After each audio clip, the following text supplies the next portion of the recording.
I'm so sorry about that. Good fucking morning, ladies and gentlemen. Welcome back to another show of Fruitful Person. Happy fucking Wednesday. Today we have Alan, CEO, and Dan, COO of Invent Money with us as our main guests for episode 48. Thank you both for being here and taking the time. How are you guys doing? Let's go. Hello, Blue. That pump up music got me going, man. It's bright and early here in Colorado, and I had a slow start until the music, and now I'm ready to go. I'm so excited to be back with Dan. Thank you so much for hosting. So excited for having you guys here. Dan, just checking. You had a few. Is it working? Everything with you? Okay, we're good to go as well. Just that your mic is working. Yes, sir. Everything is great. Excited to be here. Thanks so much. Let's fucking go. Let's fucking go. Awesome. Yeah, for people's reference, Alan was on the show a few months ago. Incredible to have him back. So much more to talk about. So many new stuff. Everything. So many things happen in the world. The trending topic obviously is AI, and we're gonna talk about all of that today. For anyone just joining, make sure to like, comment, retweet on X. If you're watching us on YouTube, Kik, or Twitch as well, engage, comment, ask us all of your questions. It's going to be a great, very fun, exciting stream today. Before we dive into everything Invent Money and Invent Data, Alan, do you mind, and Dan as well if you want, mind doing a quick background of who you guys are for the people that might not know you? Just a quick TLDR, and then we'll dive right in.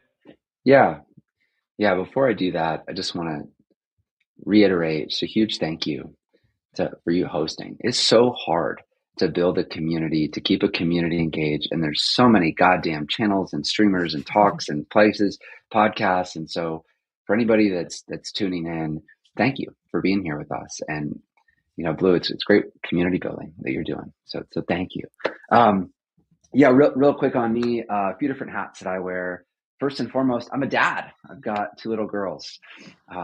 Second, I'm a founder. I built and sold 5 companies, working on the 6th one with Dan, and we're off to the races. Along the way, I've raised $100 million, all different VCs and M&A and IPO and TGE. It's been really fortunate to be in the right place at the right time.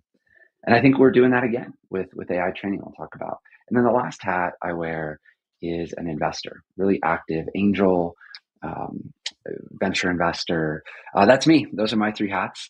And I met Dan, 3 or 4 years ago. We built and sold a previous company. Dan's background is operations, iBanking, growth. And so, we make a great team. I come up with the crazy ideas. He gets on planes and travels around the world and gets deals done and makes it happen. And he's out in Asia right now, opening up some of our regional offices for us. It does feel like the perfect fit. The perfect fit. Both very visionary, very taking action, executing, and always active. And it feels like you guys sleep like 4 hours per day.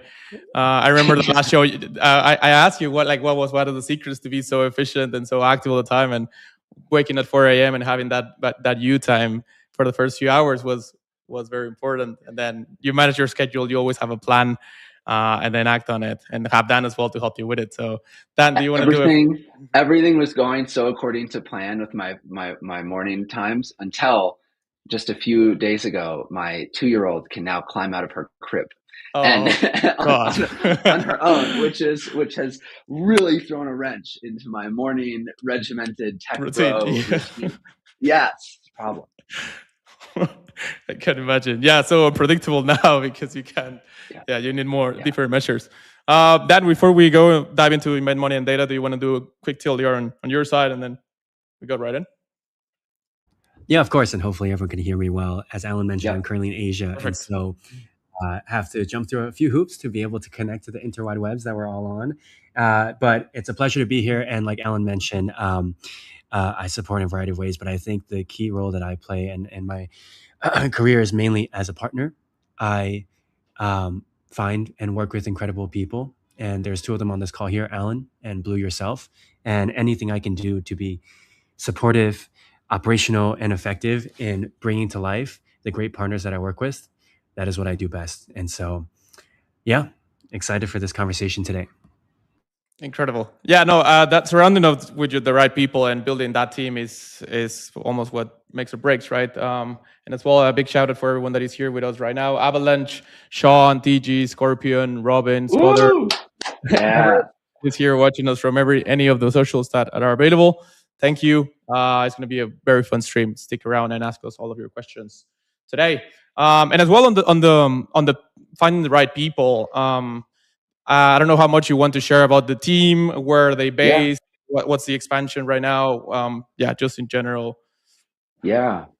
Happy. I'm an open book, and part of why I wanted to come back to your show, which by the way, I pretty rarely come back, like really rarely come back, and is because I think you do incredible preparation, and you ask questions that I know your audience wants to know, and you don't let founders do the hand wavy bullshit answers. And so so we're sitting right now at 10 people. We've got our core founding team. This founding team, this is a crazy stat, has worked for me for combined 30 years, which is nuts. We've been building companies together, for 8-9 years. And we've been through exits and M&A and pivots, and our wives are friends, our husbands are friends, our kids are friends, or we're a really tight knit crew.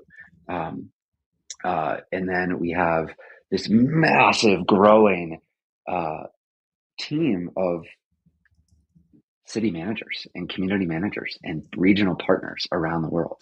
And I can't wait for me to answer that question, like, oh, what's your team size? And I'm like, oh, it's 10,000, right? Because we have these massive amounts of partners in different regions.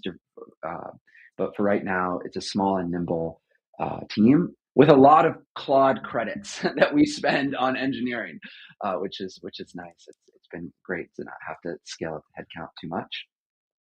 And a lot of that growth has happened since I was last on the show. Yeah, no, man, a lot has happened, but some things do stay the same. It gave me it's an odd reference, but like Christopher Nolan, just recruiting the same actors, at least as their main foundation. Yeah. You know how they work, you know how good they are, so at least you build from that over, right? I call that part, that part is, we talk about that as human technology. And everybody has different human technology, right? What does it mean when Dan has a deep sigh? Does that mean Dan is mad or Dan is tired? And like these, or if he sees me being really fidgety, am I nervous or am I excited? And so when you rebuild companies over and over again with the same people, you just start to learn their tells, right? It's almost like you know their user manual and they know yours. And so this investment in human technology goes such a long way, especially now with AI, as we're all like entering into different forms of AI psychosis and talking to each other like we're Claude, right? Like in this interview, it's so hard now to not talk to other humans like you would talk to AI.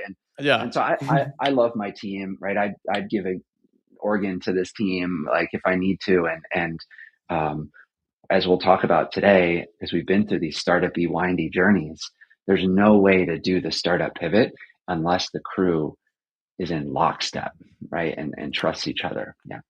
Yeah, for the ones that have been involved in Invent, and I'm speaking for myself, but I'm sure for others as well, you can see that in the culture of where, like, nurturing that community, the global community that you're building with Invent Money.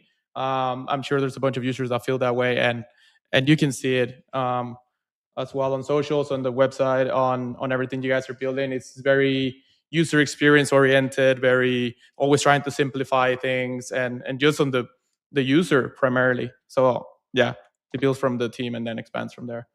With this user ops, so that what you just described is something that Dan calls user ops, which is putting the user in the middle. And what I'll admit to is that the first 5 companies that I built in my career, I was always trying to call my shot. So I was thinking about category creation, and I'm the visionary tech founder that raised venture capital. Therefore, I am right. And therefore, we should go my direction. And I have this idea, and I will make the world, conform to what I want to build. And this company is different. This company has been, the first time in my career. Part of it is working with Dan. Part of it is the getting older and being more mature. Part of it is having 2 little girls who have reminded me that the world never goes the way I want.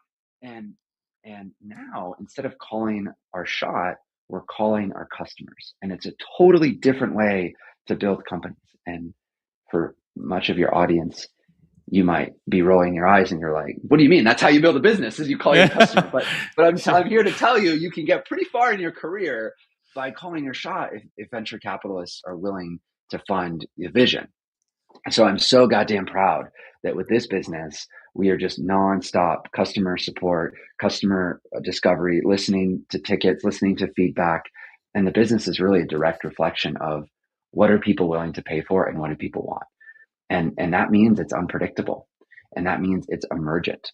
And so I just wanted to share that with you, Blue, because I think, I feel like almost like compelled, like a PSA, public service announcement, to like share with all the founders out there of like, try asking your customers instead of asking, Claude and whiteboarding, and like actually get feedback. Yeah. No, I did listen to one of the podcasts with the Tesla president, and he said like, he has seen so much value, like being on the front line and just sitting with people and hearing your customers, hearing everyone that works at every level in your company. You will learn way more than being at the high level or high horse and just executing with a vision or an idea that you have. And I think everyone in the team has that spot on, so you can feel it in the culture. But yeah, for people that might not know what Invent Money is today, and are willing to join, and just the TLDR on Invent Money and Invent Data, and then we're gonna go more into detail, obviously. Yeah, thank you. And if you didn't change the topic, I would have just talked about my team for the whole time. So this is good. So look, when I was last on your show, we had just started our company. It's called the Invention Network, right? That last time I was here, and all I had a vision, right? And this vision was about internet earners and supporting and helping internet earners make money online and build wealth. But I didn't really know how I was going to do that, right? I didn't have a full team or full product or full vision, and it was all still coming together and coalescing. And I'm so grateful that my team and our investors were in support of me. During that time, I was calling customers and trying to figure out what to build, and that has manifested as two product lines here, which is Invent Money and Invent Data. So Invent Money is quite simple. Come for the task, stay for the bank. Come for the task, stay for the bank. What we're doing is aggregating as many tasks as we can online that are safe, that are high earning. Think collecting data, labeling data. We previously were really focused on games and surveys and app installs and you name it. We were collecting it all, putting it in one place. The instant that our contributors completed these tasks, they would earn, and we were going to launch financial services around that. And man, Blue, that business has taken off. We have, we went from 0 to 300,000 taskers, contributors all over the world, 190 countries, just blown away by the inbound, the usage, the intensity. Frankly, it caught us off guard really in the first month. And we had some late nights and some very startup-y moments trying to, keep the servers from melting and, make sure fraud wasn't coming through and make sure people were getting paid on time. And man, I'm proud of our team. And then about halfway through that journey, we had that classic startup eureka moment, the lightning bolt, where it's like, oh my God, we're sitting on a gold mine. And that is related to one of the task types, which was AI training. So data collection for AI labs. Talking to robotics labs, talking to world labs, different AI companies, they need to collect data to train their models. So this could be video data, this could be audio or speech or language data, this could be even computer use or mobile data. But what are they looking for is a global workforce of verified humans to complete really unique, different tasks. Well, hey, what did we have over here with Invent Money? Oh my God, we had a global verified tasker base that was really motivated and I just right place, right time, unbelievable luck and for us. And so we launched Invent Data not too long ago, and that's really just the B2B facing part of our business where we interface directly with labs and robotics companies and data buyers. We get those massive requirements for data, and then we put those tasks on Invent Money or Contributor Network. So that's the business, and we're moving, and part of the reason I wanted to join here today is to get people excited about joining Invent Money and being a contributor. And I'll pause there. It sounds, and you are, I think you are an expert in simplifying how to explain things. It's super complex on the back end, I'm sure, but like it's so simple, like how you explain it. But there's so many moving parts, and having a global community that is so engaged is one thing, and then all of the partners on the B2B side on the Invent Data is another. It's crazy, man. I so much respect to how the team operates. It's amazing. Yeah, marketplaces are really interesting. They're probably my favorite business model, right? There's something like 70 business models that exist, and if you're a founder listening in, I think there's a really interesting exercise that you can do where you founder business model fit, where you can look at like, okay, am I as a founder strong with B2B, B2C, marketplace, utility models, SaaS model? Like they're all very different. And one of the reasons why I love marketplaces is because you get this supply and demand, and you have this invisible hand. It's very emergent, and you have to be hyper responsive. But if you get it right, you get insane network effects, and the business can just grow past your wildest dreams. And we've seen all the, the Ubers, the DoorDashes, the Airbnbs. These are the businesses I'm very inspired by. And so it is complicated to get it moving, right? Yep. The good news is we've done a lot of that hard work. So I've gone and gotten the supply through Invent Money, and that's growing through referral. It's growing through our regional managers. It's, we have literally, 250,000 monthly active users. And fingers crossed, right? We keep referring. Now the constraint immediately moves to the demand side. And so, well, who's looking for tasks? It's the labs. I'm happy to say that we have a pipeline of like 5 million hours that of data that is, so, that's like, I'm trying to do some super quick math. That's like what, 1,000 years? You're not supposed to do live math on a show. So you don't look really dumb, dangerous. But it's like a lot of years of data that we need to go. So now I've gotten the demand. Now it's just straight execution, right? How do we route? And that's why, I'm putting Dan on airplanes around the world to go get people trained up. Yeah, didn't jet lag every few weeks, but he loves it though, I'm sure. But yeah, you mentioned this, the one marketplace now with two sides, and that connection and that potentially has with what you just mentioned, 5 billion hours. And I love this phrase that you added in your article as well. We have the same mission as day one, where the internet makes money and builds wealth. Giving that opportunity to people wherever they are in the world is unheard of.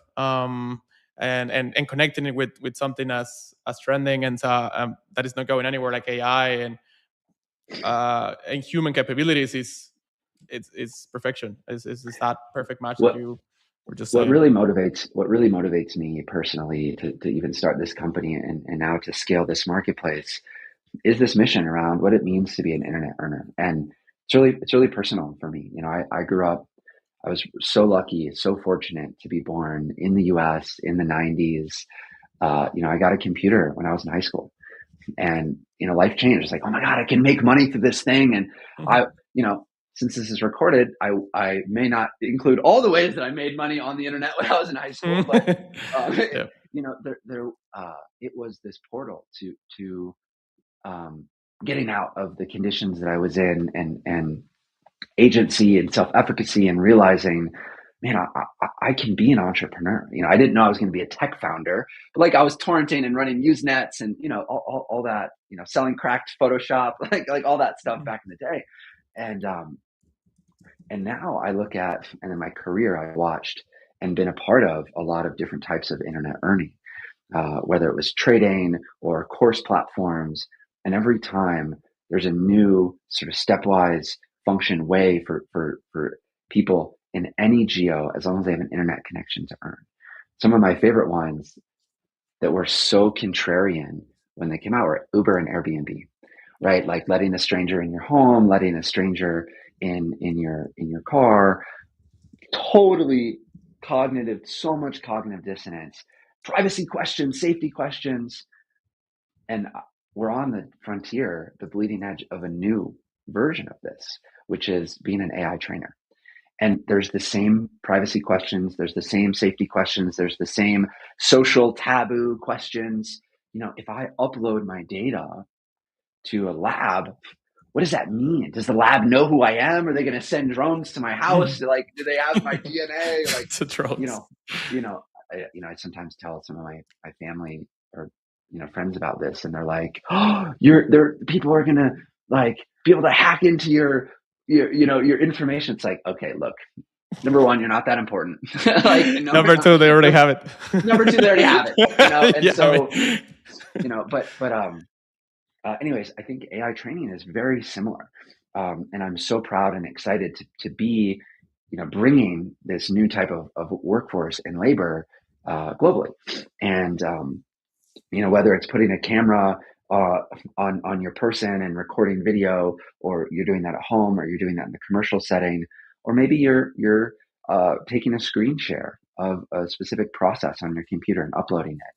Anybody can participate. And that is, it's not Uber and Airbnb. You don't need a home and you don't need a car, right? You can just plug right in. Yeah, I think, well, I've seen it as well in groups and in general, people like just wanting to start earning extra income, or they don't have a job at the moment, or I mean, whatever the situation is, everybody has different, but majority of the side incomes, they need an investment to start. And here you can start with your phone. I mean, everyone, or majority of the world right now, has at least a phone, and can get access to Wi-Fi at least for a few minutes or a few hours to upload some data if they join Invent Money. So yeah, the opportunity is there for majority of the world, and it will just continue to expand.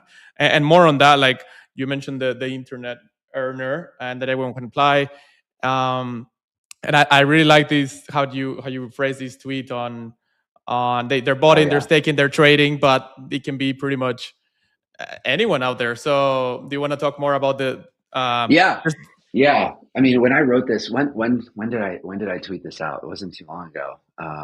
March. So like, just to let people know where my headspace was in March, my thought was, okay, I'm going to aggregate all of these, right? Bring them all in. Little did I know that just one of these, which is the data collection and AI training, was by far the fastest growing, most accessible. And so now we're really specializing. But yeah, look, like, what does it mean to be an AI trainer? I'm excited to say that we're probably one of the first few people that are going to have this discussion recorded. And one day people will look back and be like, wow, they were calling it an AI trainer. That's so dumb. They were early. Yeah, it's actually a data broker or a data agent, or who knows what. And now we call Airbnb hosts, and we have dashers for DoorDash, and we have all these terms. But look, what it means. What means is that you are a distributed workforce being hired by one of these labs or robotics companies to collect unique data that they can use to train their models. Now, if you look at the big labs, big frontier labs, LLM labs, so think OpenAI, think Anthropic, they've trained on the internet for all the text data that's free. Wikipedia, Google Scholar, PubMed, there's all of this free online content. It's like honestly, it's like the greatest gift ever for those businesses. It was a subsidy. It was just there, to come and scrape. But now if you're building a world model, robotics model, in the real world, you got to scrape the real physical world. You can't scrape the internet for free. You got to scrape the physical world. And that is the market opportunity. And the physical world needs to be scraped in the corners of Africa and Southeast Asia and Eastern Europe and US and like every corner of this world, you're going to see scraped. And you got to scrape every task, which means motion capture suits, cameras, both cameras on your person, cameras recording you, and every single digital task that you could imagine, opening a window, closing a window, sending an email, ordering a plane ticket. And so there's literally infinite amount of surface area that needs to be collected, trained, evaluated, retested, deployed, and go again. And this is why the budget for AI data collection, evaluation, training, I think it was like, 5 billion in 2024. It jumped to like 10 billion in 25. This year, it's supposed to be like 20 or 30 billion. And it shows no sign of slowing down. And so get it, if you've got a computer or a phone, this is the opportunity of a lifetime. This is it. To be early and specialize in a certain type of data collection. And I'll pause there and we can talk about how much you can earn as well. Yeah, no, definitely. Just a point on that. I was talking with a few friends the other day, and I was telling them I don't think you realize how much we're gonna be recording of our lives in the next year or 2 or 5. Like we're gonna be recording literally everything, either for data labs or for multiple reasons. But everyone will have a camera.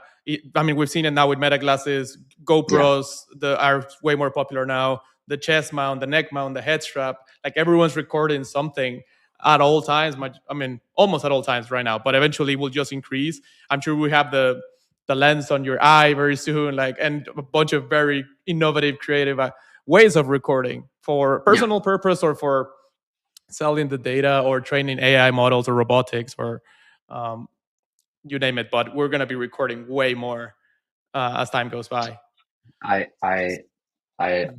couldn't agree more with you. And part of my personal journey with this one has been, thinking about the privacy considerations. What does it mean for me and my family, right? So sometimes when I'm looking at a really big business opportunity, I get excited because I can make a ton of money. Try to bring it back personally. Okay, what does it mean for my daughters? What does it mean to grow up in a world where everything is recorded and your mistakes? When you went on that blues show and you said that dumb thing, it never goes away. And that change, that your humanity is different and privacy is different. And what I was struggling with was okay, what's my role? My role here, our role here, is literally just to be the workforce. We're just the marketplace, right? These jobs, the demand exists, the supply exists. Let me make a match, right? I'm not here to make a moral or ethical judgment around, are you doing a task to deliver food? Are you hosting? Are you recording data? That's not the job of a marketplace, right? The free market takes care of those considerations. Obviously, we follow the law and the rules, right? There's no nothing for minors or personal identifiable information or anything, out of compliance. But other than that, our job here is just to reduce friction for supply and demand to meet, and to take a small toll along the way.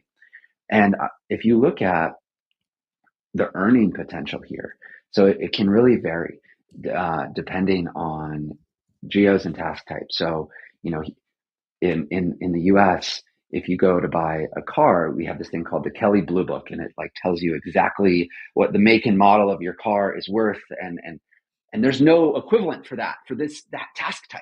And so, I'll share this in August of 2026, and next week it'll be out of date. But right now, if you have an advanced degree, you're an expert. Maybe you're a radiologist, or you have a master's degree, or you can go to these platforms like Mercor, MERCOR,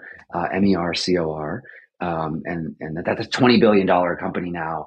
And they have 20,000 contributors or 30,000 contributors with advanced degrees. And it's review this radiology scan or create this complex financial model. And those tasks, those can pay anywhere from 20 to hundreds of dollars an hour. But they're hiring handfuls of people with advanced degrees. So there's like one shape of data collection that looks like that. There's another shape of data collection that looks like what we're doing, which is we're collecting video in either residential settings or commercial settings. And that can be anywhere from, $3 an hour for like the most commoditized, folding of laundry, in a really dense, like in India or Bangladesh or something like that, where there's lower costs of labor, and all the way up to in a commercial setting, let's say in Mexico or in the US or Western Europe, that can be like $50 an hour, for a complex commercial task. And so I would encourage anybody listening here who's, if you're an expert and you have a very specific set of skills, go check out our partners. And we're closer with the Micro One team than Mercor, but like, go check out what some of those unique opportunities are. But for the other 99.9% of the human population that doesn't have a radiology degree, like we're the home for you. Is come hang out with us. Come check out some of our video collection tasks for residential or commercial. Second, you submit your video or your audio or your file. We review those both with AI and with humans, and we get you paid immediately. Get you paid as soon as right a second after it's accepted. And I'll pause there, but I just wanted to give people an idea of like, this is real earnings per hour. Yeah, no, it's I mean, it's opportunity for everyone wherever they are. And again, a reminder as well, like for robotics, for robots learning, they need hundreds of thousands of hours of learning, and they need all types of environments, not only the ones in Africa or the ones in Asia or the ones in LATAM. So everyone has the opportunity to submit videos and help shape the future. So that's also an advantage. In fact, LATAM right now is that is the highest demand. So we have more customers asking for residential and commercial video collection in LATAM than any other region right now. I think you ask them why. It's like, okay, well, number one, there's been a lot of data collection in Southeast Asia. Number two, I think LATAM, and I'm not just saying this, Blue, because of your background, but I think this is a super hardworking population that is really quite tech savvy in terms of like latest iPhones or Samsung. Usually has good connectivity, and has really latched on to gig work, sharing economy work, and is really sort of comfortable with the Ubers and the Airbnbs of the world. And so it seems like LATAM is where a lot of this market is happening. And Dan, it's where you're traveling next after he wraps up opening some offices. He'll be coming to Brazil or Mexico. Yeah. Oh, he just left. No, he knew it. He knew this was coming. They're like, yeah, not gonna have that. So excited for building Mexico and LATAM. And yeah, just wanted to share a little bit more on the dashboard for people's reference, for anyone that joined or hasn't joined yet. I mean, you need a phone and a hands-free support, like a head strap, a neck mount, and then you can see here the dashboard. This is what you will see after just inputting your email. So pretty straightforward, super simple UI to know where to go and what to do. The dashboard, the jobs that you see after you verify, submissions after you upload your videos, earnings, as Alan was saying, like it's paid immediately, your data profile, and then your referrals. So it is that easy. It's for every user out there to just pretty much start on day one, and then it can start uploading videos on day one and getting paid almost immediately. So it's a massive opportunity. Yeah. So it's always funny whenever a founder, whenever I look at the front end or I always want like more and better, but the truth is it's so simple, right? This is like this is of all the products I've built, I think about like building an exchange. It's like such a complicated front end experience that I built before. And here it's a video upload and an earnings portal. All of the complexity is on the backside. So what we're doing with our user submissions or contributor submissions is we've actually built out some really complicated agents. So agentic workflows that breaks the video file into still images, reviews those still images, is looking for personal identifiable information. So there's no faces that we upload. There's no, if there's a driver's license or an ID, right? We try to cut that out. And then if the AIs flag something strange, we have humans. We have human reviewers that take a look at that. Now, what I want to call out that's really interesting that we've seen in the last week, and I think any of our competitors, now or in 10 years will run into this too, is creative internet earners try to upload YouTube videos or they try to upload like, a movie clip, or it's like, well, I record. And I just wanted to tell everybody, like, that's super easy to filter out because we just look at the metadata and so, and then you have reputations. And so I would just encourage, like if I was a high school, like if I was in high school and this landed on my plate, I would have been like, oh, I'm going to totally upload a movie. This is definitely going to work. And then, what's going to happen is we're just going to lower your reputation. It's going to lower your earnings. And it's like, it doesn't behoove you to do that. And so we're rapidly improving. I think right now, we're something around like 80% of submissions are actually accepted. And the AI trainers that we have are getting so good at getting into diverse tasks. They're getting their lighting tuned in. A lot of people have moved to more sophisticated chest and neck straps, even away from just some of the head straps. So it's incredible how fast this community is learning. And we'll be burning through those 5 million hours, I think, before we know it.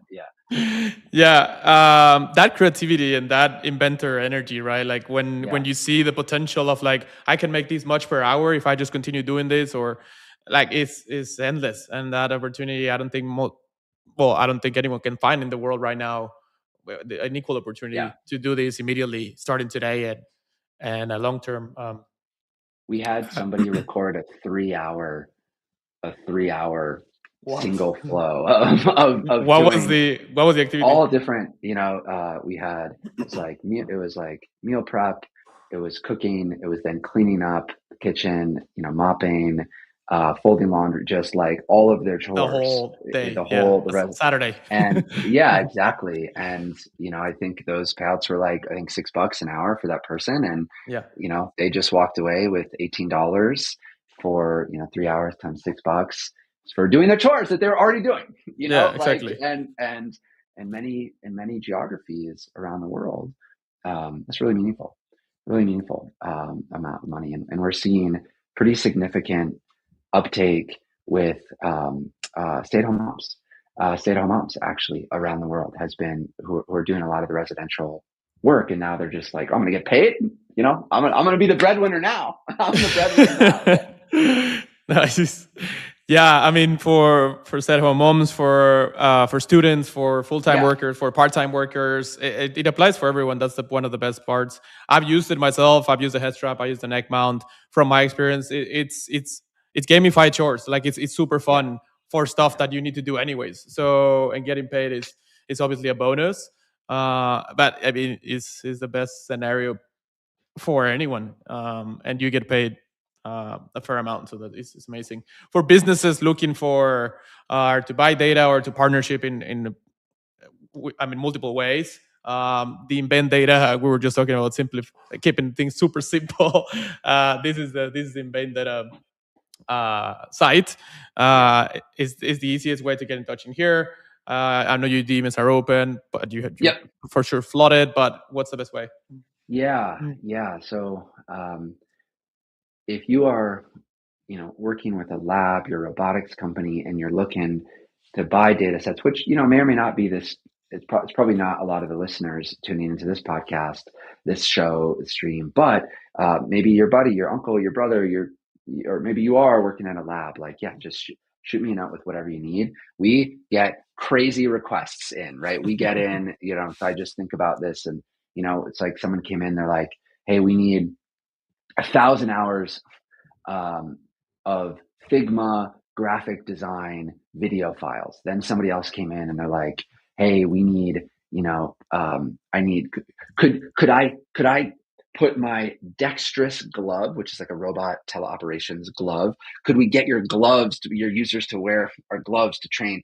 And so we're getting all different types of requests in for human contributors. Yeah. But yeah, so that's one way. Now, I think what is a better match for the listeners here is helping us get in touch with businesses, commercial operations in your network, in your geography, that might want to have their employees start doing this on the job. So, for example, we have a partner that runs a maid and hotel and Airbnb like cleaning operation. And so how that workflow works is the owner of that business is a partner of ours. We pay that partner directly, right? So it's B2B. We pay the owner of the cleaning company. They make sure their personnel have the right equipment set up, and they go about their normal life. And the business owner decides how much they want to pay their cleaner. So there's these two flows. You can be a contributor through Invent Money, the app, the normal flow, or if you're a business owner, you're connected with the business owner, let us know. And man, Blue, we're getting just crazy requests for all different kinds of businesses. And I'm like, how do I go and let me think of a crazy one that just came up. Automotive repair and changing tires, and it's like, okay, I don't personally have a lot of network of automotive, but our regional leads do, and our network does, and all of a sudden now we have all these auto body shops and mechanics that are reaching out, and they're like, okay, how do I put the camera on my tech? And then how do I get the video file uploaded? And so it's such a fun gold rush opportunity. And so, yeah, my DMs are open. You can reach out directly to Dan, or, I think on our site, we have a lot of inbound, sales at data. Yeah. Yeah, that simplicity is very easy, and everybody knows someone. I mean, either you're using it yourself, or an auto shop or a hotel owner, or and you just refer them. And there's many ways of getting incentivized. So for users, for listeners, to keep this in mind, or if you listen to this on a clip afterwards on social media, that's an option as well. And it's so easy to join just with your email, and you're gonna see the dashboard and everything that is available right now for internet earners. So it's amazing. Yeah. Well, I think we're what else? How this has been? So I just looked at the clock and realized it's like I didn't know that either. Time really flew. What else is on your Q&A list? Yeah, I think we cover. Let me think. I wanted to ask. I'm sure people were wondering about how the review was done with the team, and you mentioned an AI and human mix. That people are uploading videos that are not suitable. Maybe what I'll do is, just as like a closing comment, is like the advice that if I was somewhere between 18 and early 20s, mid 20s right now, and I had some time on my hands and I was fired up to crush it. Here's what I would do is I would go and partner. I would go and find teams like us. And look, we're not the only one in this value chain. There's plenty of different competitors. There's all different data types. But go and find, it's probably going to be a US based or a China based company that has access to labs. They're probably going to be venture backed. They're probably going to have a very commercial team.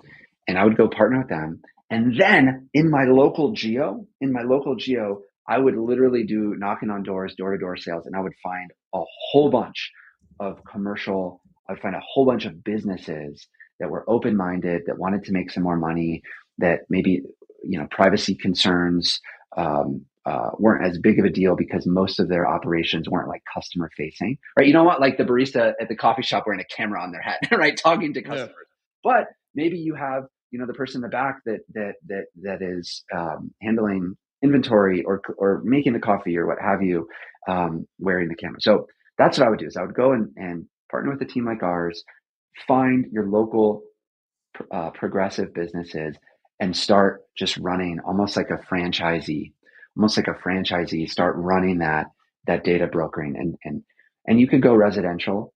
Sure. That's that, if you have a dense network of residential partners and family and friends, but I think the commercial is going to be more of a moat for you. If you're in your different geos, it's going to be higher earning, and it's going to be more durable. And you start getting a reputation for that, then you get the local network effects going. So it's like, oh, Blue, he's the data guy in XYZ town. And all of a sudden the local chamber of commerce and the local business groups and you start getting pulled into other conversations. And I think the easy way to think about that is like, what can your city produce in terms of data and hours? Maybe that's 1 million hours a year that can come through your city. Likely you can take a small percentage of that. All of a sudden you're making hundreds of thousands of dollars just exporting data from your local city. So my DMs are open if you want to do that. and I need your help in different geos. Yeah, no, that opportunity to think big, and not just on the daily hours that you can do, but involving your friends, family, community, building a community, and you can be making thousands and thousands of dollars, right? Like it's out there for anyone to grab, which is amazing. Man, do you need to leave in 2 minutes, or we have a No, few I'm okay. extra minutes? Yeah, I'm good. Oh, okay, I'm good. perfect. Yeah. Okay, cool. Just a few more questions then.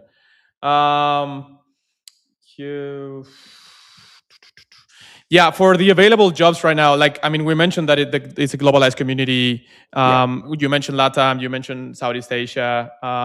For anyone in other countries, are jobs available right now? Will they be? And if they're not, should they register and start recording and then upload when they are? Like, what's the status on that side for people? Yeah, I'll answer that one, and then Dan, you can edit, amend if there's anything else you want to add. So right now, yes, we are collecting data globally, and so we're open. If you think about our business, we always have to match supply and demand, and so this is sort of breaking news, but we have, I think, 50 different types of tasks that we just found demand for, and so we're going to be uploading. We're going to be starting to list very specific granular tasks. So not like kitchen work. We'll say like, boiling water, slicing dice, pots and pan. Like, we're going to get more specific, and so you'll see here shortly. When you pop into, let's say you pop into LATAM, you should be seeing dozens of different tasks, and those are going to have perhaps slightly different earning potentials. And we're trying to build out this little bit of an algorithm where there's like surge pricing, or there's higher pricing for higher quality. So the more you upload, the better those uploads are, the more you should earn, right? So day one, you come off the street, you've never uploaded before, maybe you make $5 an hour. But if it's your 10th one and everyone's been accepted and it's really great and they're labeled well, maybe you're making $7 and $8 an hour. And so we're trying to bring people in, find the right gateway tasks, keep them around, and then incentivize them to stay without overwhelming them. So if we come in the first time and you're like, oh my God, there's 10,000 tasks, like which one do I choose? And so we're trying to build that managed experience. And then what else do I want to mention on that? We have on the commercial side, how do we know when someone can do a residential or a commercial task? We're still figuring that part out, right? Because most people, yes, they have a home, they have residential, but they also go into work. But you can't just go into work and record without your employer's permission. Yeah. And so I welcome any feedback on the user flow, how to make it even more intuitive. I see you're sharing some videos. This is one of our workshops, one of our many workshops that we do. This one was in Manila, which Dan, there he is, Dan the man, teaching, training, helping get the right hardware to the right places around the world, answering support questions. And this was with one of our partners, P.O.P in the Philippines, amazing partner. and you can see, these are first time people have never even thought about this as a career option and path. And now the Philippines has become probably our most like reliable, dependable, high quality. I mean, not probably is. Yeah, they're amazing. And I have not been yet personally, and I'm psyched to go and visit. But blown away by the work ethic. Blown away Yeah. by the work ethic. Yeah, big shout out to just to Avalanche Yeah. and Sean there, and obviously Dan for being in this workshop. This is one of the workshops that they've done and events. It gives that extra sense of of earners, that there's people that they can meet the team, like they will guide them in the process, online, but also presence, and as well, for other people that might be seeing this around on socials, and they think like I could, and they see themselves doing this in their community, in their city, in their country, like reach out. There's a bunch of opportunities and that they could be doing in their own city and country. So yeah, it's a great way.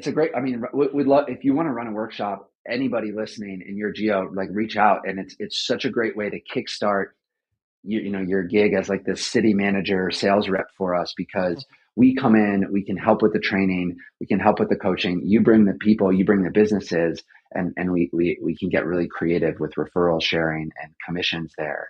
And so I have a suspicion that one of our go-to-market motions is going to be the workshop. And I have this idea that like there should be a workshop in every major city every month. Now I have to figure out how to get that funded. And Dan's like, I can't be in every city and every month. I'm just one person. Yeah, but soon we'll have robot Dans, that can go or whatever. But I think that there's so much power in the community and feeling like, because this can be a lonely experience. It's like I'm in my home with the camera on, but if you have peers, right? You have peers that are also doing it and sharing tips, and it can make, it's like when you're Airbnb hosts or Uber drivers, like you have to create a sense of community around them. And so the physical workshops are great for that. So valuable. Yeah. And that experience and that belonging with to something bigger. And as well, when we started the show earlier, like you said, we're 10 people in the team, but we're 10,000 out there. Yeah. And users in the platform, 300,000, and it just expanding. So everyone can be part of that global community. And a lot of people might never have had that feeling of I have a peer or someone doing a very similar job on the other side of the world. Like a lot of even my friends are very localized, haven't traveled much, but like this is an opening for anyone to like even communicate with someone that they have never in Africa, in Asia, in Latam. Like it's an open door, I'm right? trying to figure, and I want to figure out how that best practice community. And so we're going to lean really hard on, we call them city managers right now, but I think there's even like a better name for this, which is the connective tissue between, right? I'm here, we're HQ in the US, and then we have our contributors globally. What do we call this middle layer? Is it, regional leads? Is it city managers? Is it master trainers? Is it, and that individual, those are the 10,000 people I want, right? It's like you own a region and you run the workshops, you're a distributor for the hardware. Maybe you have a Starlink at your house that people can come in and upload. And it's, if we were in food service, or, we'd call these franchisees, right? Or if this was a religious organization, right? Those would be missionaries. And we're trying to figure out what in the hell to call.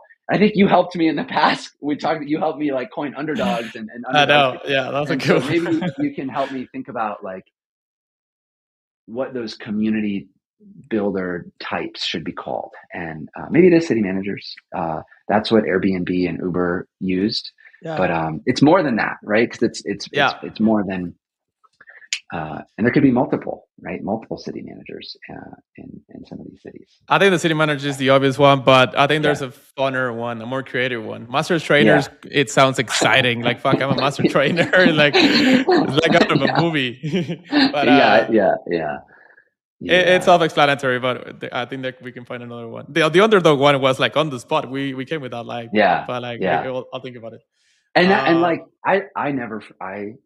I don't say underdog as much as I used to, because it turns out in like some cultures globally, it has like a negative connotation. Right. Yeah, and I didn't know that, but I mean, that's what I'm bringing here is this, like, anybody, it doesn't matter who you are, what you look like, we got you covered. We're going to get you paid. And I don't think, I mean, there's only a few businesses in history that have been able to say that. So look, I do have to run to my next one here. And I just want to, so grateful for your time and your energy and your coaching on marketing and go to market.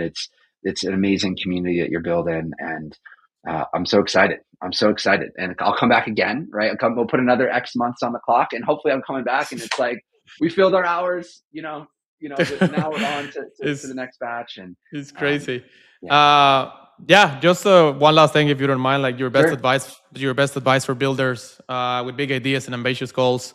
Obviously, better if connected with Invent, and we said it already throughout the show, but for anyone ambitious that might need some advice, a little bit extra push, I'm sure you have a lot of those. I'll reinforce what I said earlier in the call, which is this idea of calling your customer, not calling your shot. And I know in the age of Claude and AI, it feels like we can all just be idea guys and idea girls, and AI will just like take care of the rest, and execution becomes a commodity, and it's like that. That's actually not the case. The case is it's still that you need to call a human, call a business, figure out what their pain point is, and build specifically for that. And it's it's really fundamental advice, and a lot of people might roll their eyes like, okay, yeah, I know, call a customer. But it's really truly difficult to separate what you think is a good business versus what your customer actually has a pain point all around. Yep. So that's advice number one. And then advice number two is, surround yourself with people that have the courage to tell you no, or to tell you your idea is bad or dumb or wrong. And, I'm so grateful to have Dan. There's another guy on my team named Devin, who are both really good at being like, Alan, that's a bad idea. Like, stop doing that. Because if you surround yourself with yes people, and sometimes venture investors can do this to sort of embolden you to run really fast in the wrong direction. And that'd be my two. It's like, call your customers, find people that can play devil's advocate in a respectful way, right? In a respectful way. That's two, I think, really underappreciated piece of advice. And then get really good with AI, right? Like, that's the other piece. It's like get really good with AI. That's how you build Eng. That's how you build Eng products now. All right, man. Incredible. As always, it's a pleasure. I'll be seeing you real soon. Thank you. Thank you so much. It was amazing. Thank you, everyone, that joined. Bye-bye. Have a good one. Bye-bye. Bye.